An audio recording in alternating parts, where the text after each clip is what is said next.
称谢进入他的门，当赞美进入他的院，当感谢他，称颂他的名，因为耶和华本为善，他的慈爱存到永远，他的信实直到万代。各位用心灵和诚实在线上观看直播的弟兄姐妹，大家平安。我们可以一同站立来敬拜我们的神，因为神的灵在哪里，哪里就有自由。阿们吗？神的子民一起拍手。的子民何以聚集，热切期盼遇见你。我们用喜乐的心来敬拜。天要敞开，神的道传遍，因为我们渴慕寻求你。在这里，在这里，在这里，耶稣你现在在这里。我相信，我相信，喜乐的价格在这里，荣耀彰显，奇妙神迹将显明，天上国度降临在这里。神的子民齐聚在这里，我们要热切期盼敬拜你。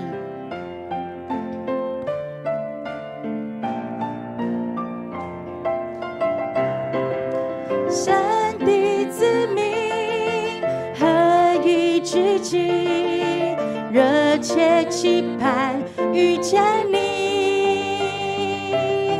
天要敞开，神的道传遍，因为我们渴慕寻求你。在这里，在这里，耶稣你现在在这里。我相信，我相信，喜乐的价格在这里，荣耀彰显，奇妙神迹将显明，天上国度降临在这里。你的灵在这里，你的灵在这里，这里就有自由，神灵自由运行无止境。一山倒开星星，坚定不断升起，期待为大神做奇妙事。在这里，在这里，耶稣你现在在这里。我相信，我相信，喜乐的价格在这里，荣耀彰显，奇妙神迹将显明，天上国度降临在这。我们来宣告，神在这里，在这里，在这里，耶稣你现在在这里。我相信，我相信，喜乐的价格在这里，荣耀彰显，奇妙神迹将显明，天上国度降临在这里，荣耀彰显，荣耀彰显，奇妙神迹将显明，天上国度降临在这里。我们拍手，把荣耀归给神，因为神是奇妙的神，神是荣耀的神，神就是那灵，那个灵在哪里，主的灵在哪里，哪里就要得着自由。哈利路亚！神啊，你是我的神，我要切切的寻求你，我要渴慕你，我要寻求你。在干旱无水之地，我渴慕你；在旷野无人之处，我寻求你。得救在苦，归归安息；得力在苦，平静安稳。我等候你，如鹰展翅上腾。在干旱无水之地，在干旱无水之地，我渴慕你；在旷野无人之处，我寻求你。得救在苦，归归安息；得力在苦，平静安稳。我等候你，如鹰上的，住在你里面，住在你里面，如同枝子与葡萄树紧紧相连，住在你里面，住在你里面，领受生命活水泉源，永不枯竭。住在你里面，住在你里面，住在你里面，如同枝子与葡萄树紧紧相连，住在你里面，住在你里面，领受生命活水泉源。我们更多的来敬拜，要住在神的里面，住在你里面，住在你里面，如同枝子与葡萄树紧紧相连，住在你里面，住在你里面，领受生命活水泉源，永不枯竭。住在你里面，住在你里面，领受生命活水泉源，永不枯竭。你们要藏在我里面，我也藏在你们里面。枝子若不藏在葡萄树上，自己就不能结果子。你们若不藏在我里面，也是这样。神是我们永远的依靠。当我们面对风浪，当我们面对困苦挫折的时候，我们都要如此深信，神是我们永远的依靠，最大的依靠。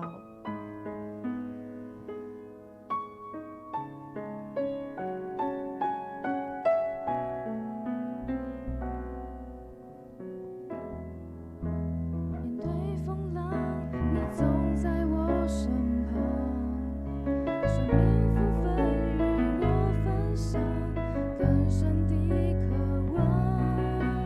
每当有困境阻挡，你旨意不要慌，使我心中满有平安，充满无限希望。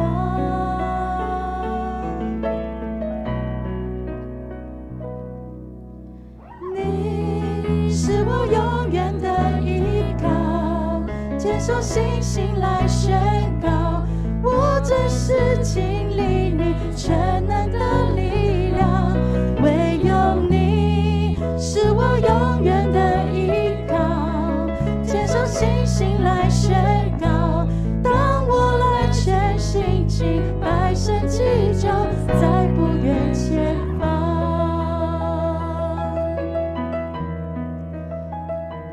我们如此的深信神是我们永远的依靠，就不惧怕来到他的面前，就把所有的事能够坦然的交托给神。当我面对风浪，你总在我身旁，生命福分与我分享，更深的渴望。每当有困境阻挡，你旨意不要慌，使我心中满有平安，充满无限希望。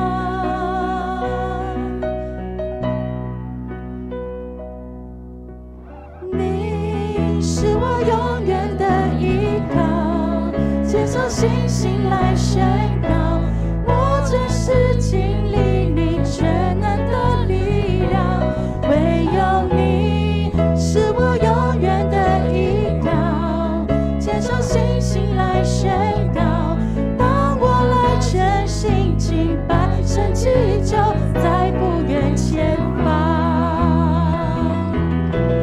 你是我永远的依靠，坚守信心来宣告，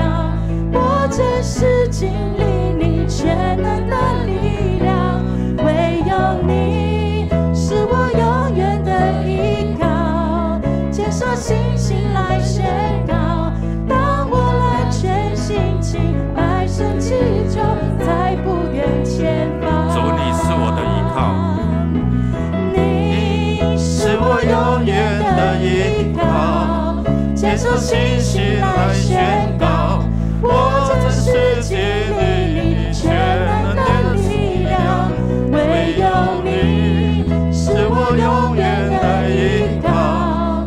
坚守信心来宣告，让我来全心敬拜，神迹就在不远前方。我们一起来祷告。主耶稣，你说我们在世上会面对许多的苦难重担，每当我们遇到人生的风浪，特别是最近的疫情当中，我们的弟兄姐妹面临确诊这样的一个苦难，你依然与我们同在，陪伴我们度过这波人生的风浪。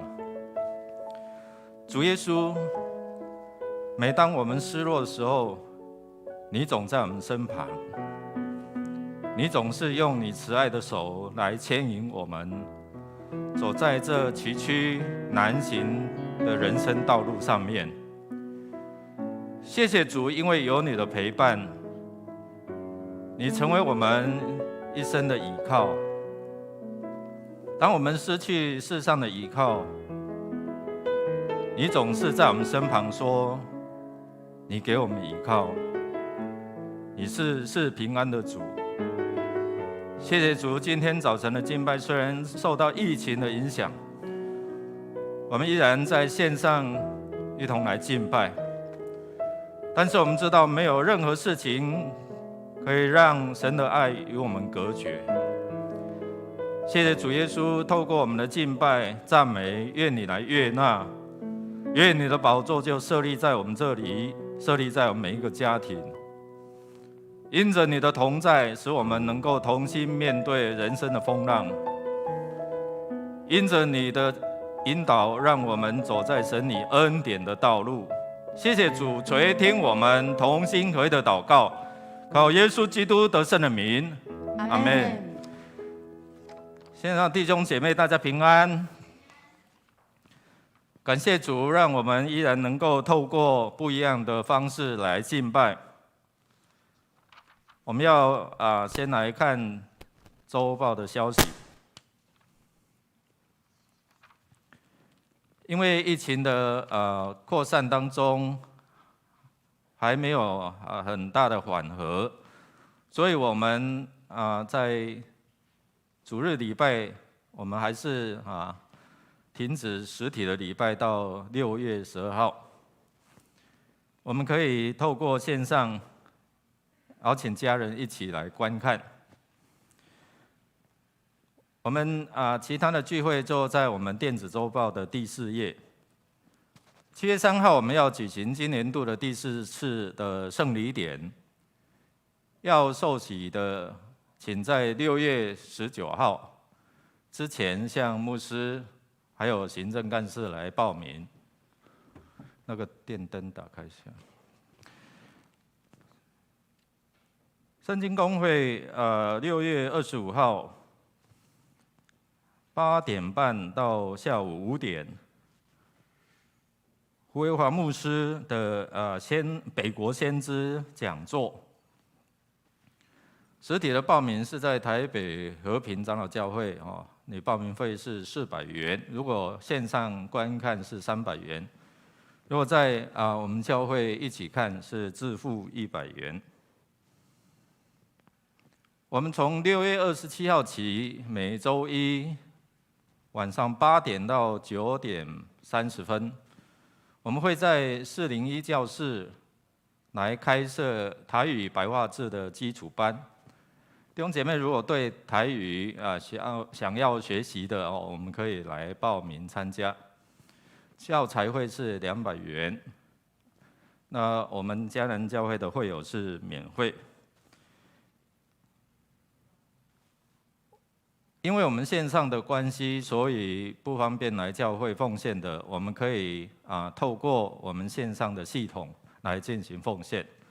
弟兄姐妹，我们有好多的这些的奉献系统你可以到超商，你可以在手机、电脑下载我们的网站哦，你可以按照你要奉献的项目来奉献啊。不过在线上奉献至少是100元哦，啊，请我们注意一下啊。愿神来赐福我们，特别是透过这样的奉献，让上帝的恩典赐福哦不中断。我们一起来经历上帝丰丰富富的恩典。110年的奉献证明已经分发到我们的名牌盒。如果还没有拿到的因为报税是到这个月底哦，所以如果有问题请我们来接洽会计干事李梅。如果你用转账的方式请以电话来通知我们的会计否则不知道名字，可能就是会用有字这样的一个名称来登在周报。我们最近的祷告会还是用周三用线上的祷告会我们可以透过Google Meet 这样的一个方式所以请弟兄姐妹踊跃来参加，我们一起来祷告特别是在这艰困的疫情当中我们更需要祷告你不孤独我们一起祷告。来经历神在这一段艰难的当中我们共度这一些难关。德福据点也持续停课到6月10号，我们预计在6月13号恢复我们的活动请我们这些长者来注意。第6组的无资源姐妹，也就是我们的励志长老娘，于6月1号星期三蒙主恩召，享受69岁。目前要暂定于6月18号礼拜六上午举行入殓火化及告别礼拜当天会完成。特别愿主来安慰励志长老他们全家，愿神的安慰与他们同在。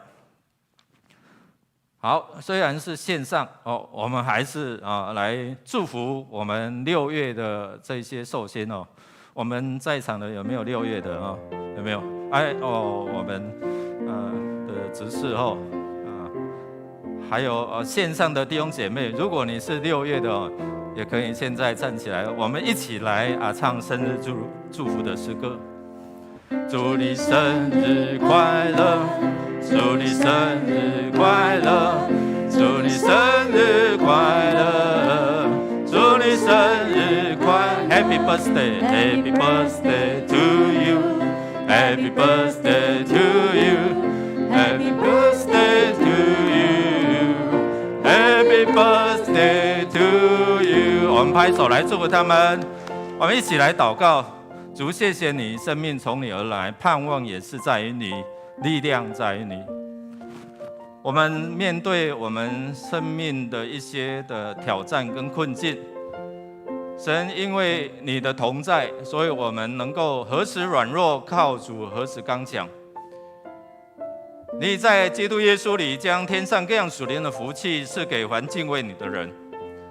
感谢主，我们在基督里要成为一个新造的人，有盼望的人，要领受你属天的能力，一切的福分，这是你的应许。当我们照着你的心意来行的时候，我们就必看见神你的应许赐福必临到在我们当中，特别临到在6月的这一些的生日寿星的弟兄姐妹，愿你来赐福，让他们所做的能够凡事亨通顺利，身心灵健壮，灵魂体兴盛。我们将祷告祝福，靠耶稣基督得胜的名，阿们。好，我们来读今天的金句，我们一起来读2遍，一起来。路德说：“不要催我回去，不跟随你。你往哪里去，我也往那里去。你在哪里住宿，我也在那里住宿。你的国就是我的国，你的神就是我的神。”路德记1章16节。再一次，路德说：“不要催我回去，不跟随你。你往哪里去，我也往哪里去。你在哪里住宿，我也在那里住宿。你的国就是我的国，你的神就是我的神。路德记1章16节。我们预备心来奉献，奉献是基督徒感恩的表现，是出于甘心乐意。弟兄姐妹，我们如果明白奉献的意义，我们用感恩的心来献上。如果不便来教会，你可以透过教会的线上奉献系统。教会需要你的祝福，你需要神的祝福，所以愿神丰丰富富的恩典充满在你所做的。感谢主，我们用这首诗歌来献上我们的感谢。感恩的心归给至神全能神因他赐下独生子主耶稣基督，献上感恩的心归给至神全能神因他赐下独生子主耶稣基督，一起站立。如今软弱侧翼的刚强，贫穷侧翼撑不住，都因为主已成就了大事。如今软弱侧翼的刚强，贫穷侧翼撑不住，都因为主已成就了大事。感恩，感恩，感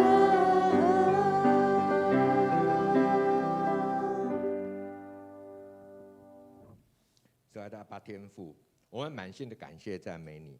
不管疫情如何，你依然丰丰富富的供给我们的所需，让我们一无所缺。奉主耶稣的名，祝福在疫情期间受到病毒搅扰和伤害的弟兄姐妹。求你让他们的心中仍然充满感恩，让他们学习凡事谢恩。当他们向你献上感恩时，求你帮助他们经历的挫折都能得到翻转，你丰盛的恩典能够向他们显现，祝福他们的生命在你的面前，能挪去生命中的一切的重担，垂听他们的祷告，医治他们的身体，丰富供应他们的所需，也祝福他们的身心灵都兴旺蒙福，让他们的生命的得着恩典和祝福。回想过往的时日，数算你的恩典，主啊，我的心何等感恩，何等快乐！从过往走到今日，若不是你的看护和保守，我们哪有现在的平安与幸福？亲爱的主，我们在这里献上金钱，求主悦纳。我们将奉献按着公义使用在教会的事工上，也求你祝福弟兄姐妹在疫情期间一切平安，依然保有一颗感恩的心，常做你所喜悦的事。感谢赞美主，我们将祷告都奉靠主耶稣基督的圣名求，阿们。阿们。坐下之前，彼此来祝说：主的恩典够你用。跟你的旁边说：主的恩典够你用，请坐。主的恩典够我们用，我们可以从主的话语来看见他如何来掌权。弟兄姐妹，我们要一起来读圣经路德记。最近我们家人之声，我们的灵修在看路德记，我们要一起来看路德记的第1章16到22节。第1章的16节，邀请大家一起来读上帝的话语，一起来。可是路德说：“请不要叫我离开你，让我跟你一起去吧。你到哪里，我也到那里；你住哪里，我也住那里。你的民族就是我的民族，你的上帝就是我的上帝。你死在哪里，我也死在那里，葬在那里。除了死，任何事都不能使我们分离。要是我背誓，愿上主重重地惩罚我。然而没见路德坚决要跟自己走，也就不再劝阻他了。于是两人继续他们的旅程，来到伯利恒。他们到的时候，全城的人都很兴奋。妇女们惊叫说：“她真的是拿俄美吗？”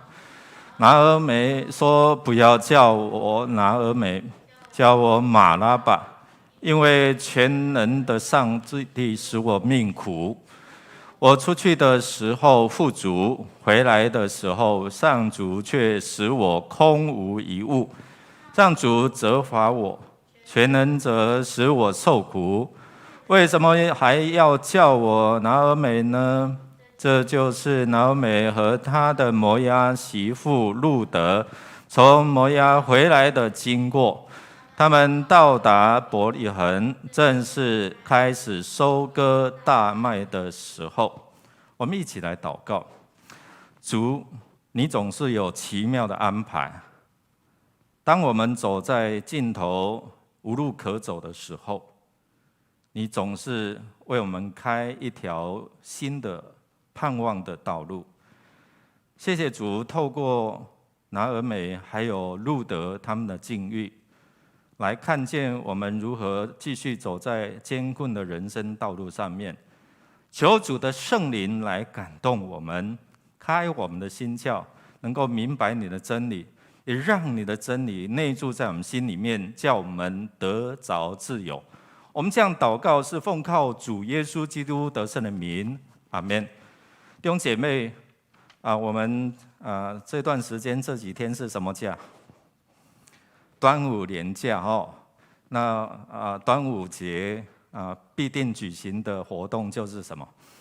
划龙舟哦。那其实，在去年哦，因疫情的关系的影响，所以去年台北国际龙舟锦标赛那在这些各队选手都加紧在练习的当中是在这个台北市在举行的这大家河滨公园那个河道上面那因为疫情的关系，延到10月4号才登场，所以大家在这段期间就努力来练习，想要说我可以拿到这个冠军其实我们知道，端午节是在农历的5月5号那因为疫情延到10月4号，那你知道这一段时间会发生什么事吗？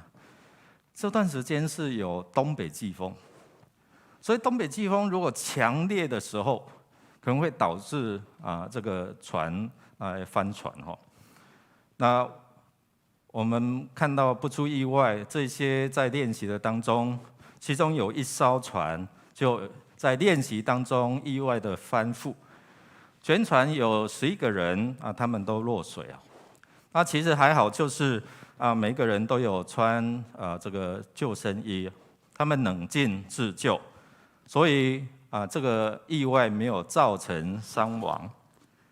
但是还是要注意，就是说可能会在翻覆过程当中，人员有没有在这个帆船的船里面因为覆盖之后，那空气会稀薄就会造成这个死亡。我们的人生就好像是一条在划龙舟的过程当中，我们一家人在面对一些的风浪困境的时候，我们需要同舟共济，我们需要一起来面对这些的风浪。昨天这1-2天有弟兄姐妹突然身体不适因为他是自己住在自己的房子里面那后来经过小组长发觉有组员，我看那个赖的群组，奇怪，怎么这几天这个弟兄怎么联络打电话啊赖都没有出现？平常他都会有这样的一个传递啊，怎么没有？所以就透过小组长还有我们的关怀主任去，结果他瘫在他的床上，没有办法动，所以帮助他送到医院去急诊弟兄姐妹，不管是我们一家人，或者是我们的教会，就好像一个大家庭。我们透过这些的群组，特别是在疫情当中，在整个关怀的过程当中，我们透过这一些的小组，透过的弟兄姐妹的关心，让我们在面对人生的困境的时候，因为有这一些的陪伴，所以我们可以度过，可以面对这一些的风浪。今天我们看到这个家庭，这个拿俄美他的家庭，这艘船好像翻覆了，他们失去了3位经济的支柱，所以我们看到他面对人生不定的未来，不知道怎么走下去。我不知道弟兄姐妹你有没有这样的经历经济面对困顿，或者是在其他的事上你碰到一些的挫折，有没有人陪伴你走下去？今天的经文我们看到拿俄美本来有2位媳妇，他们后来都成为寡妇。那我们看到他们面对了人生一样的困境，失去了他们的依靠。他们有没有属灵的救生衣来帮助他们？他们可不可以同舟共济来度过他们的难关？拿俄美有他的想法，他不要耽误他媳妇的未来，因为他跟媳妇的对话当中，让他们知道他没有未来，他也没有办法继续的生儿子让他们当丈夫。所以在这段的经文，如果你继续听迦南之声在6月10号之前，我们会把第1章看完。透过这段的经文，我们看到以利米勒还有拿俄美，他们就是在士师治理的时代，他们因为饥荒移民到了摩押地。摩押是什么地方？摩押是敬拜基抹，摩押是一个异邦，摩押是之前我们谈过，是罗德从他的女儿所得的后代，是透过乱伦的关系所产生的后代，所以这是神不喜悦的，也被咒诅不能进入到上帝的会中，耶和华的会中的一个民族。所以我们看到在那时候没有王，人就任意而行在任意而行的当中，意思就是说，只要我喜欢，有什么不可以？我们看到时下的年轻人或者是一般的人，只要我喜欢，有什么不可以？有自主的想法。所以这家人也是看到苗头不对，他们的家当就收拾，然后移民到这摩押地。以利米勒，我们再复习一次以利米勒的意思是什么？来，弟兄姐妹，以利米勒的意思就是我的上帝就是王。那比对当时说以色列中没有王，表示说他们心中没有把上帝当作上帝，所以就任意而行了。所以就是在那个混乱的世代，那个没有信靠神的世代，所以他们照着自己的想法离开了粮仓，虽然暂时碰到困境，碰到饥荒。饥荒是什么事情造成？如果你去看圣经里面，是因为人的罪行导致神的惩罚，所以那时候也是一样所以面对这样的一个惩罚，暂时的饥荒，他们沉不住气，所以一家人4口，所以就离开了伯利恒。所谓的粮仓，所谓的粮食之家，是因为人犯了罪，神的惩罚没有降雨，土地也被咒诅。所以我们看到以利米勒本来是什么？我的神，我的上帝是我王。然后拿俄美呢是甜哦，小甜甜这样哦，所以是甜的意思。好，大概我们来复习一下。那他的2个儿子啊，一个叫马伦，一个叫基连哦。那我有时候在灵修的时候，在看的时候，怎么命这种名字啊？马伦的意思就是生病了，有病了。那基连呢，就是衰弱，身体衰弱。路德他的意思就是友谊、朋友。那28就是邓林或者是这一些的中卯。大概我们了解一下，其实名字背后有一些的意义哦。好，那就是在上一次我们谈到就马伦跟基连，紧接着在这个他的父亲过世之后。然后这2个有病的，然后衰弱的也跟着去世了，所以这一家原本是6口人，现在剩了3口，剩了3个寡妇，所以对他们来讲，他们没有什么未来。所以这时候我们看到拿俄美，他就决定，听说他的家乡因为有上帝的眷顾。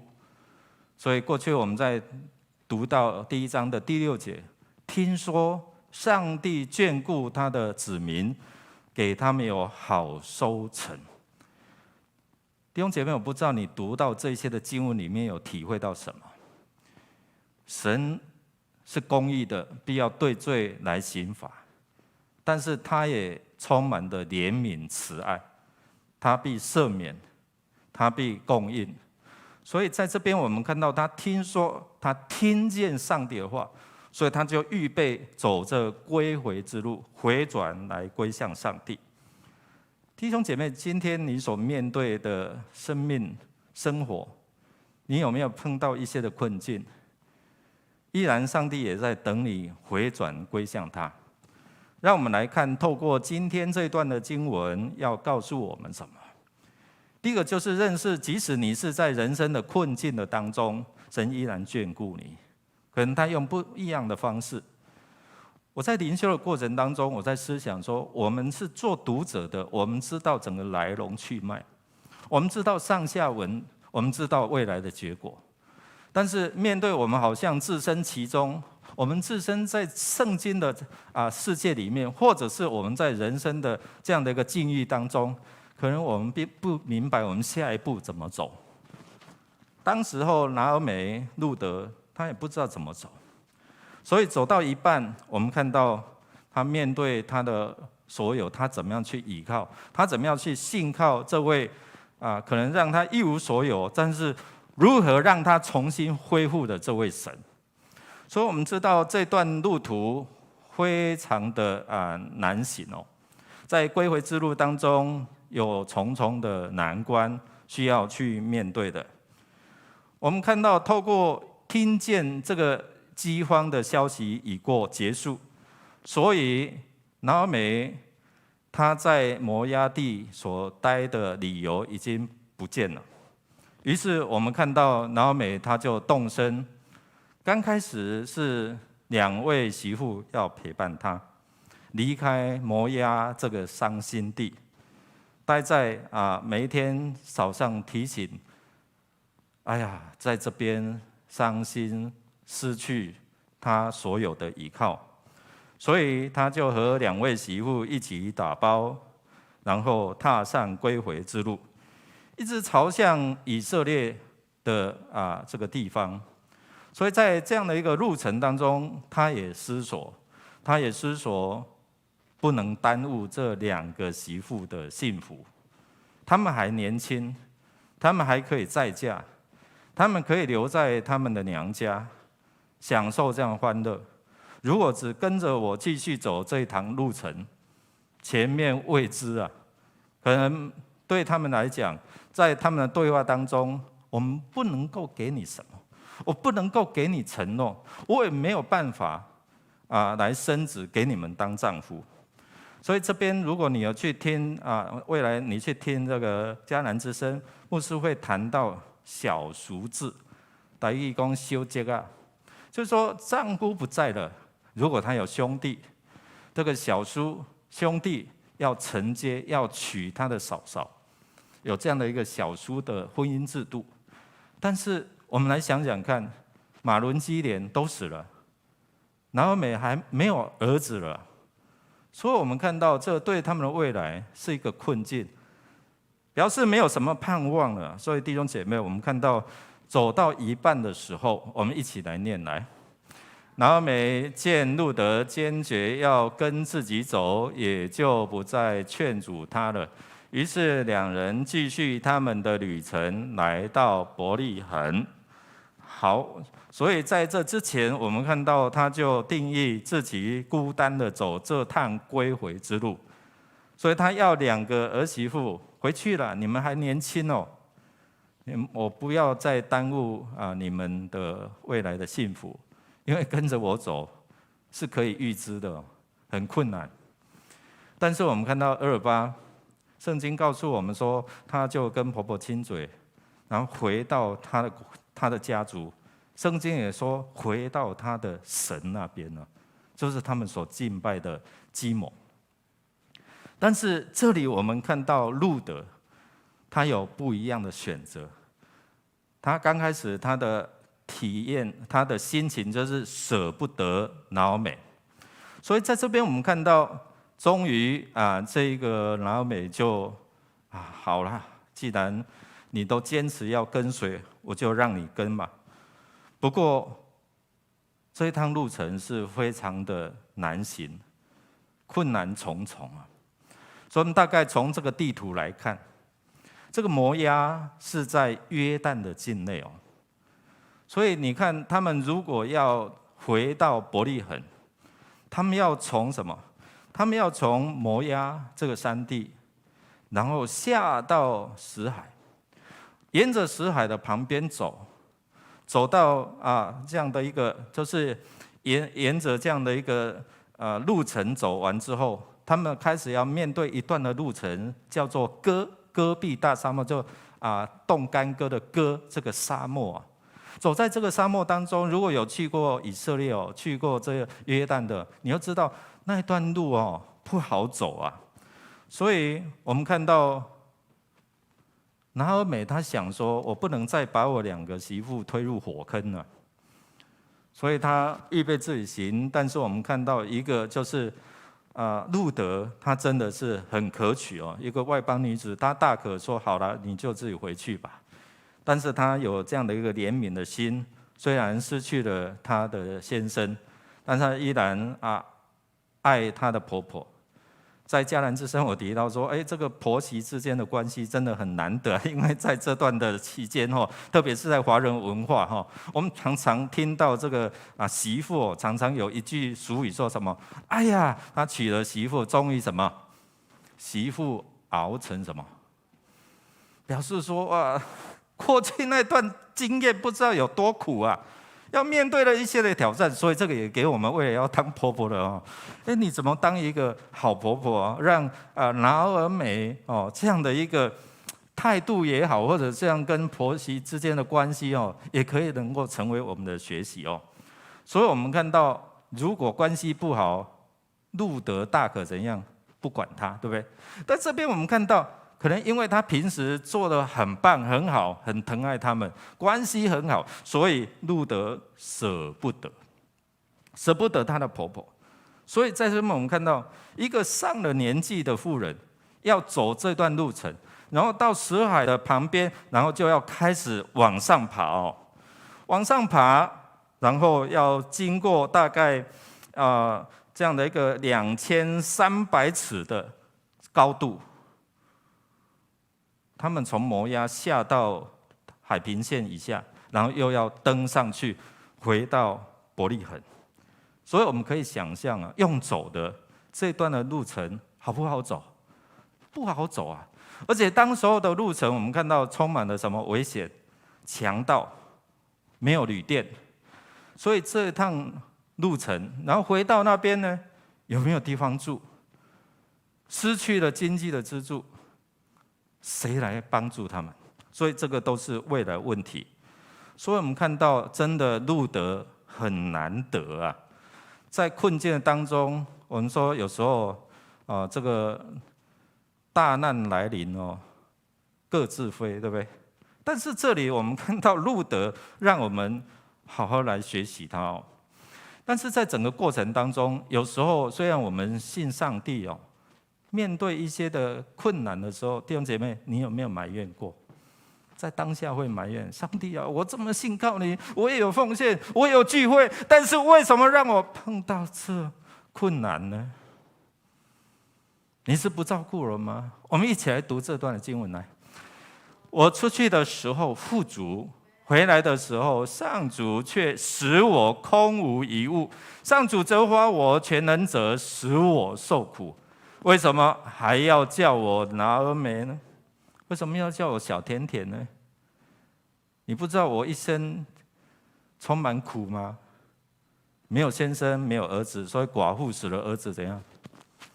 没指望了，真的没有指望了。对他的未来，他完全没有盼望。所以这边我们看到拿俄美跟路德在对话的过程当中，他埋怨。这如果是我们，可能也会这样甚至比他更厉害。所以在你从有到无的过程当中，你会怎么去面对？弟兄姐妹，从有到无。但是今天我们看到如何在度过这个过程当中，因为有路德的陪伴，所以有路德的倾听，倾听他的心声非常的重要。所以这几天的迦南之声牧师会跟大家分享，有时候谁会倾听陪伴，然后让你说出你的心里话、心事。所以当初移民出去是一家4口，但现在回来只剩下2个寡妇，没有经济的支柱，对未来是一无所有，也不知道如何面对未来，会有盼望吗？所以这个就是一个关键当人面对一无所有的时候，你如何走下去？这就是我们的困境。所以面对未来，他们回到了伯利恒，神恢复，但是经济支柱不在了，谁能够帮助我们？回到家乡，这些妇女又怎么样看待我们？会不会冷嘲热讽？我们一起来读来。妇女们惊叫说：“她真的是拿俄美吗？”你知道这句话，我在读这句话的时候，短短的有时候在准备1节，很难的，你知道吗？我坐在面前，坐在经文的面前，然后一直在思索这1节怎么跟大家分享惊讶，在一些的解经学者里面看到说，他把焦点放在这些妇女们，意思就是这些3姑6婆，他们会不会有这样的一个议论早知道你看，就不要出去了，对不对？谁叫你们要出去？现在碰到困难了，你看还好，他们可能在对话的过程当中还好，我们忍下来，我们没有跟着出去。就好像我们面对中美断交移民潮的时候，可能有些有能力的出去，但是我们没有办法。有些现在回来了，我在想说，有时候我们会不会像这些3姑6婆一样，对别人的境遇困苦当中会有一些的非议，就好像约伯他的朋友一样，对不对？刚开始可能安慰他，后来成为一个指责他、定他罪的这些的朋友。所以弟兄姐妹，我们看到这段的经文，2个人面对未来，谁能够照顾？上帝怎么样带领他们前面的道路？这就是当我们面对我们的困境的时候，到底谁可以来帮助我们？人没有办法帮助我们。这位神，你在哪里？你还在吗？你在我们人生遇到困境风浪的时候，你还在吗？就好像刚才那首诗歌，真的有他在陪伴你吗？你信靠他吗？感谢上帝在整个过程当中，神先透过人的陪伴，神先透过人的扶持，我们一起来读这一段的经文来。你死在哪里，我也死在那里，葬在那里。除了死，任何事都不能使我们分离。要是我被释，愿上主重重地惩罚我。这里是第一次我们看到路德这个外邦女子，我们看到她提到上主，提到上主的名字。刚开始可能因着拿俄美，她在她的生活态度上面，媳妇知道她是信上帝的，也看到她的生活美好的见证，所以她不舍，她陪伴，所以她甚至用发誓这样的一个承诺来做保证，令人很惊讶。因着路德他恩慈的心肠，所以能够倾听，能够陪伴这位老妇人，也能够踏上在没有盼望的归回之路当中。所以善良的路德舍不得这个老妇人孤身回到那边，又无依无靠。若有什么意外，总是有可以彼此来照应。所以我们看到路德，他就愿意用恩慈来相待。在回去之后，路德也想到未来至少我还有能力，但是我们看到不像到现在对不对？我们随时去 7 打个工，对不对？去做个工还有收入。当时候的情况没有像我们这样了，但是他没有想那么多，他只想我陪伴你。他用恩慈来相待，他的勇敢，他的坚定的毅力，都是我们需要学习的。这样的一个勇敢毅力，胜过了这些的难关。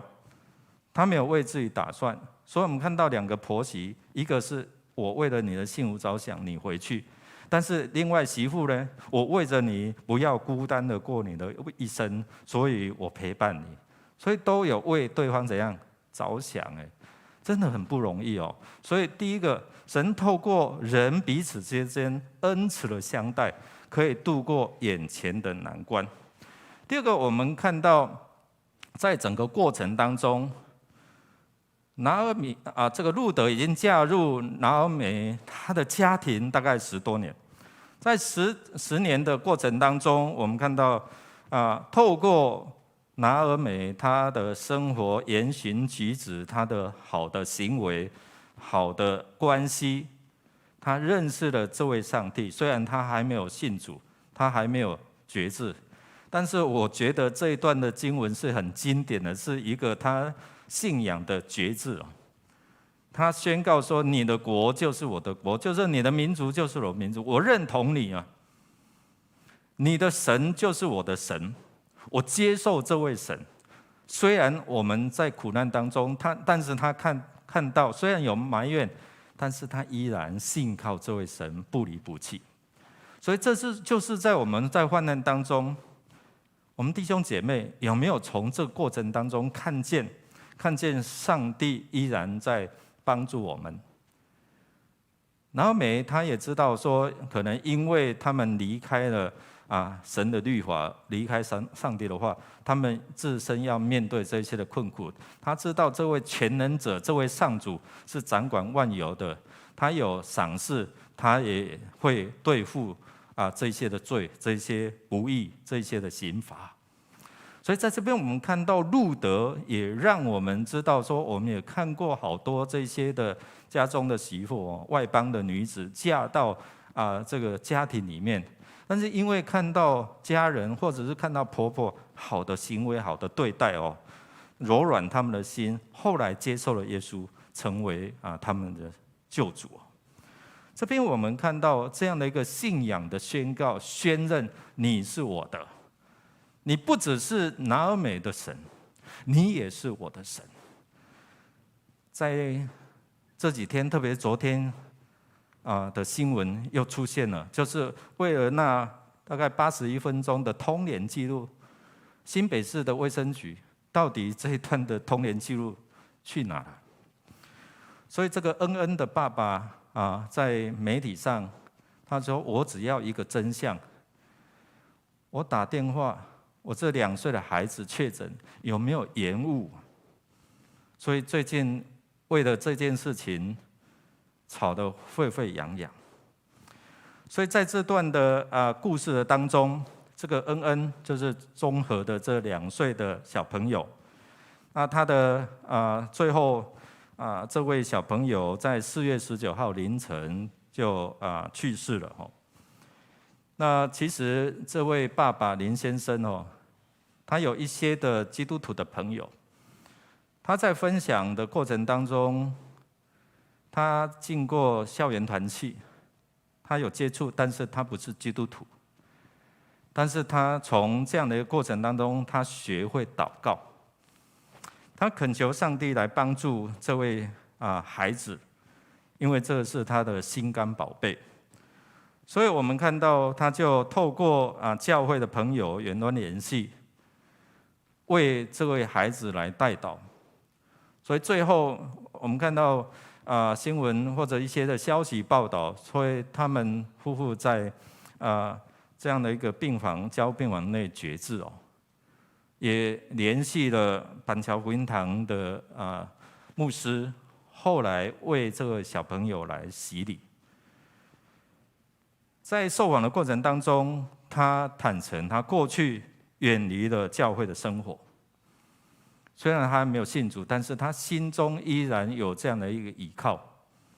透过这个孩子的病痛，他再次的跟他的朋友基督徒的朋友接触，而我们也看到教会的朋友就发起这样的一个祷告，为这个小朋友来祷告。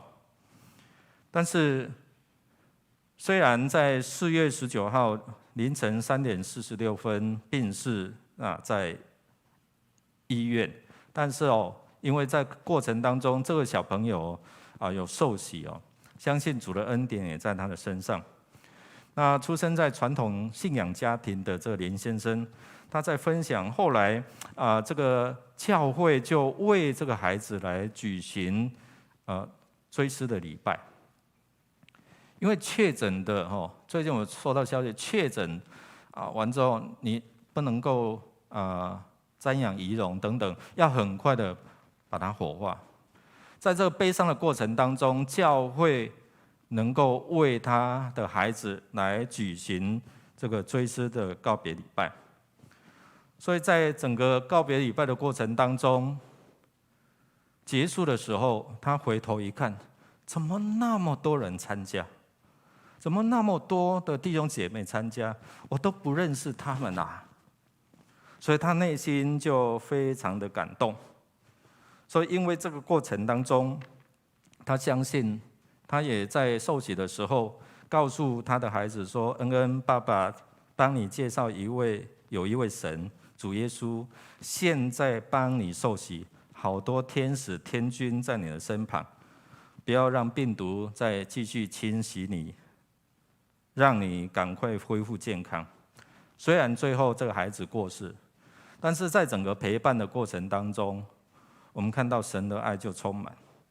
后来这对夫妇也再一次在教会来决志，现在稳定的在板桥温堂来聚会。弟兄姐妹，我们看到这好像是路德他们在碰到这些的困境当中，依然有这样的一个信心的宣告一样。在困境当中，神并没有离弃，而透过这样的一个教会的陪伴，弟兄姐妹的代祷关怀，教会牧者愿意为这个孩子，虽然不认识，但是教会愿意为这个孩子来做举行追思告别礼拜。牧师很看重这个追思告别礼拜，就是这样。昨天我们也在这边有举行我们的许慧清姐妹的告别礼拜，虽然牧师昨天还在自主管理但是也透过我们的陪伴当这位姐妹蒙主恩召的时候，牧师有到医院帮助她，为她祝福，送到殡仪馆。接着牧师因为有这样的一个限制，弟兄姐妹同工，我们的牧者接手，一起来陪伴，一起来祝福。孩子还没有信主，但是我感受到他们对上帝的爱，对教会的关怀，那种感谢。所以主透过教会来帮助我们，让这些的还没有信主的弟兄姐妹，他们能够在困境当中体会到神的同在，体会到上帝的爱。所以弟兄姐妹不要忽视，因为你一个参与，你一个陪伴，就好像这个林先生，他一回头看那么多不认识的人，他们为什么会来参加？因为你的参与彰显了上帝的慈爱跟关怀。所以在未来的路虽然难行，但是因为有彼此的恩慈相待陪伴，其实上帝继续着在带领。当下我们不明白，但是当你读到这节经文的时候，当他们回到伯利恒，回到所谓的粮仓，神恢复了那土地，神在那边赐福。4月的时候是收割大麦的季节，所以在收割大麦的季节的时候是什么？是表示说他们有一些的盼望了。为什么？这大麦当时候是穷人家吃的哦。在整个过程当中，我们看到上帝也透过他的律法来预备。我们一起来读，有什么盼望？来，你们收割的时候，不可割田边的谷物，也不可回头捡掉落的穗子。你们不可摘光葡萄园的葡萄，也不可捡掉落地上的葡萄。你们要把这些留给穷人和外侨。我是上主你们的上帝哦。我是上主你们的上帝，就透过这一些的律法吩咐，让摩西让这些的以色列人记住，要照顾这些的穷乏人。要照顾这一些的寄居的，就是外邦寄居在你的当中的。所以你看到这节经文说，他们回到伯利恒是收割大麦的季节，所以表示至少我还可以捡拾这些掉落的这一些的谷物，来帮助他们至少生活吃的部分。只要我有劳力，我愿意去做，我就有东西可以吃。所以弟兄姐妹，我们看一节的经文的时候，如果相关的连结你可以了解，你就知道原来上帝留了好几手，他在一定的这样的一个时间，他所安排的时间，他不错误。所以在这边我们看到拿俄米还有路德回到故乡，他们在路程的当中愿意彼此恩慈相待，彼此相爱，爱就彰显神的同在。所以我们就要看到，当你宣告我信靠你，你是我的神，就好像大卫说，你是我的神，我的好处怎样？不在你以外，因为你是我幸福泉源，你是我幸福的基础，是我幸福的来源。原来他们回来正是时候，从听说到亲眼看见，神恢复了那地，让那土地能够再次能够展现生机。这位上帝是从有，因为人的罪到无，但是今天神要让你从无到有，因为他是使无变有的上帝。愿神来帮助我们，让我们知道面对这个孤苦无依、崎岖难行未来的道路的2个寡妇，回到这个以色列地，回到粮仓，回到神的面前，我们就看见归回之路并不是绝路，归回之路是有盼望的。弟兄姐妹，你愿意信靠，即使是在这艰难的困苦当中，来信靠这位眷顾他子民也眷顾你的神吗？我们一起站立，我们用这首诗歌来回应，来认识这位神是怎样的神。每当我面对风浪，你总在我身旁，生命福分与我分享，更深的渴望。每当我困境阻挡，你旨意不摇晃，使我心中满有平安，充满无限希望。一起来宣告，来！你是我永远的依靠，坚守信心来宣告，我真实经历你全能的力量，唯有你是我永远的依靠，坚守信心来宣告，当我来全心敬拜，神迹就在不远前方。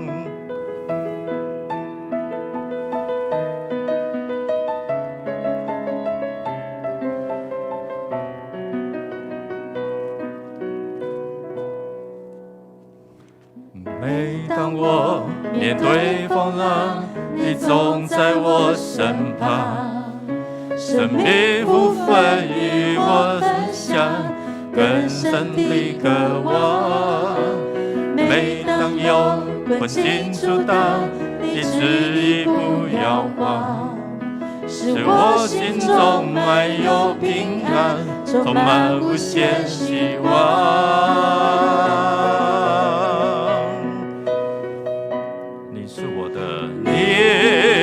我永远的依靠，坚守信心来宣告，我真实经历你全能的力量，唯有你是我永远的依靠，坚守信心来宣告，当我来全心敬拜，神迹就在不远前。主啊，你是我的依靠，你是我的帮助。你是我永远的依靠，坚守信心来宣告，我真实经历你全能的力量，唯有你是我永远的依靠，坚守信心来宣告，当我来全心敬拜，神迹就在不远前方。我们一起来祷告。主，你知道我们的困境，主，你也知道我们现在好像无路可走，走到我们的尽头，我们没有办法，我们不知道如何过我们人生的下半场，我们不知道我们的未来的道路如何继续走下去。可能在我们的经济，可能在我们的关系，在我们的工作，我们碰到了一些的困境，困难重重。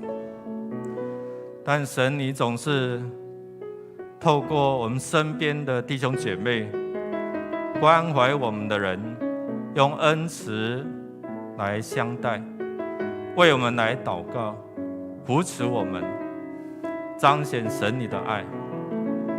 你也为我们预备，当我们信靠，我们宣认你是我们的主，你是我们的神，我们的好处不在你以外的时候，就好像路德他在信心的宣告，你是我的神。当我们宣告你是我的，你圣经里面所有的应许必照着我们信心的程度来赐给我们，帮助我们能够共度我们生命的重重难关，赐给我们这样的信心来宣告，主啊，你是我们的，我们要依靠你，你是我们一生的依靠。即使我们现在正是在困苦，在重担的过程当中，你依然与我们同在，你不离弃我们，你为我们供应足够的恩典。谢谢主，愿主耶稣基督的恩惠慈爱，特别你胜过死亡权势的权柄，赐给我们知道没有什么可以让我们跟神的爱隔绝。亲爱的天父上帝，当我们一无所有，失去我们的挚爱，失去我们的依靠的时候，你的爱保抱我们，扶持我们，面对这些的伤痛。愿主圣灵继续带领我们未来的道路，即使是在困境当中，我们相信为我们预备丰盛的未来，从今时直到永永远远。Amen。